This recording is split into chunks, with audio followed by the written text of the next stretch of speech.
fire burned uncharacteristically, sorry for the French, hot, causing concern and danger to neighbors and responding emergency services workers.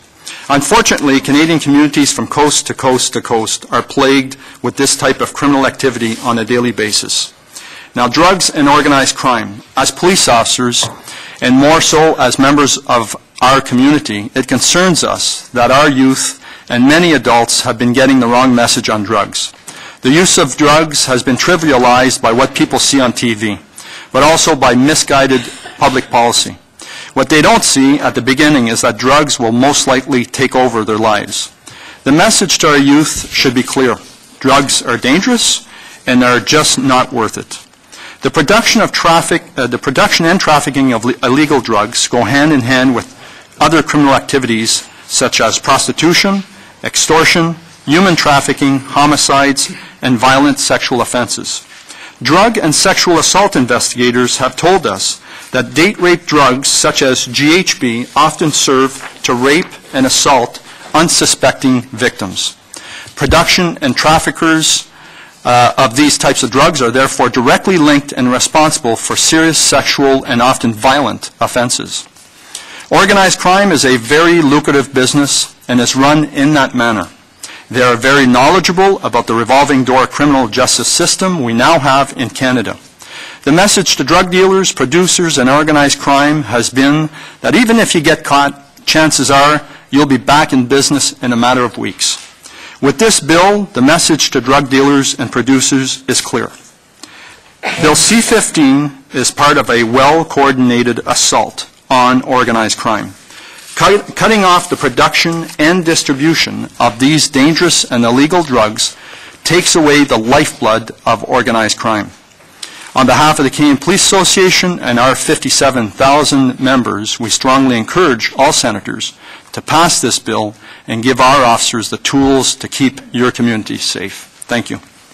Thank you very much. Mr. Fassbender. Actually, going to defer press on. myself. Thank you so much. My name is Len Garis, and I am the fire chief for the City of Surrey in British Columbia. And I'm extremely pleased to be invited here today to speak on behalf of C-15 and behalf of the City of Surrey. As you'll see in my written submission, our city sees the minimum mandatory sentences and harsher penalties as being a positive step towards the battle against Canada's illegal marijuana trade. Surrey has taken a leadership role in fighting marijuana grow operations because we know that they expose our neighborhoods to violence, a greater risk of fire and electrocution, and many other safety hazards that we've experienced. Our position is mandatory sentences would help provide a further deterrent to those who are currently involved in the marijuana trade as well as those who are considering getting involved. Certainly growing marijuana is a lucrative business in Canada, and up until now the risks associated have been quite low. And I'm talking about deterrence for grow operations or running a grow operation. You could say that growing marijuana in British Columbia and in Canada since the 90s has been a growing commercial business.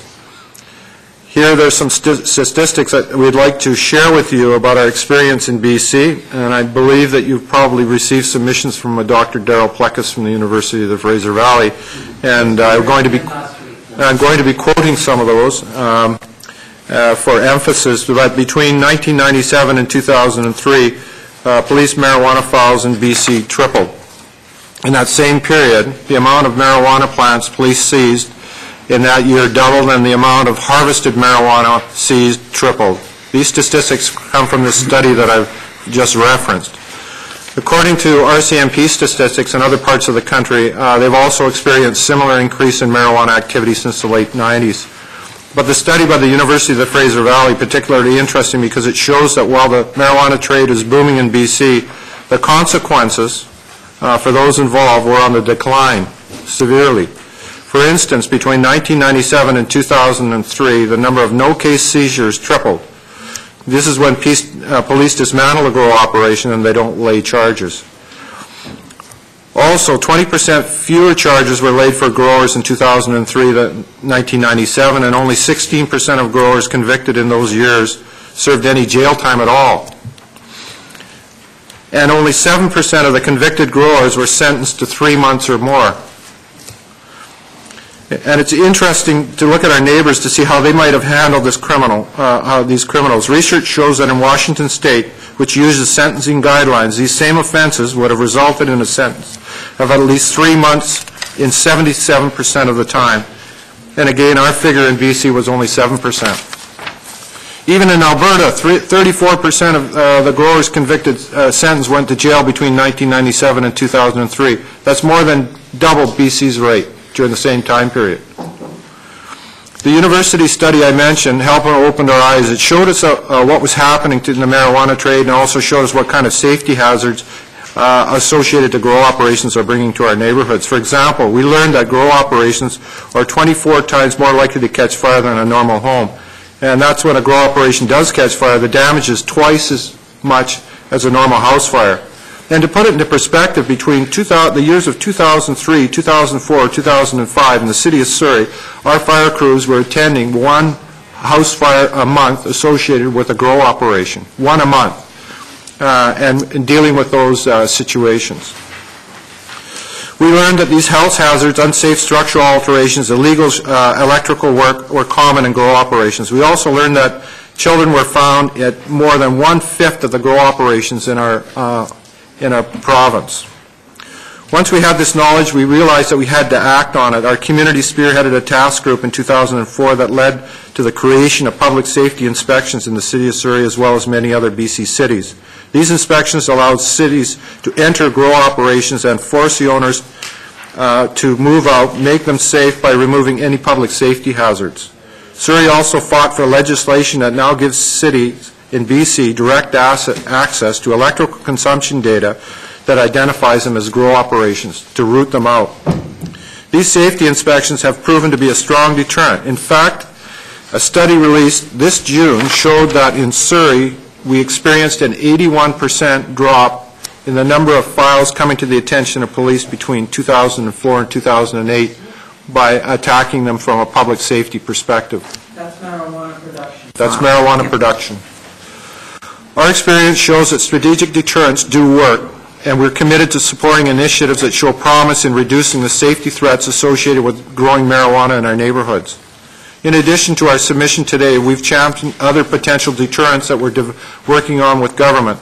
They include regulating hydroponic equipment that sell equipment to growers as precursor equipment, regulating medical marijuana grow operations which share many of the same safety hazards in our communities but lack any regulatory inspections to make sure they're safe. You wouldn't know the difference between an illegal grow and a grow that was licensed by the federal government. Technology, we would like to exploit technology used to detect hydroponic equipment and clandestine drug labs, and we're working on initiatives in those areas with various universities. And we also believe that we could exploit tax audits by Canada Revenue Agency for individuals that are caught growing marijuana that are not paying their fair share of taxes. And we've had some great experiences, but we lack resources in Canada Revenue to do those investigations on a consistent basis. It should be noted that a lot of these positive things are happening across Canada to combat marijuana and the industry, and some progress has been seen in recent years, as I've mentioned. However, we also know that this is a highly lucrative industry with strong links to organized crime. We also know that Canadian-grown marijuana is traded for guns and other drugs largely south of the border. We also know that criminals involved are sophisticated and adept and are willing to go to great lengths to foil the new volley that we throw at it. Any recent gains that we believe we've made are going to be lost if we don't remain one step ahead. Minimum mandatory sentences and harsher penalties are certainly not the only answer. I'll be the first one to admit that. However, they will bring some fairness and some consistency to how criminals convicted of drug crimes are treated across Canada. Case in point, British Columbia is woefully low in comparison to the rest of Canada in terms of convictions and penalties associated with drug production. And in conjunction with other deterrents, they will help make marijuana industry less of an attractive career choice, certainly in British Columbia and the rest of Canada. And I believe that these consequences, these negative consequences that come with this bill will help us to deter what's going on in our communities. Thank you. you very much. And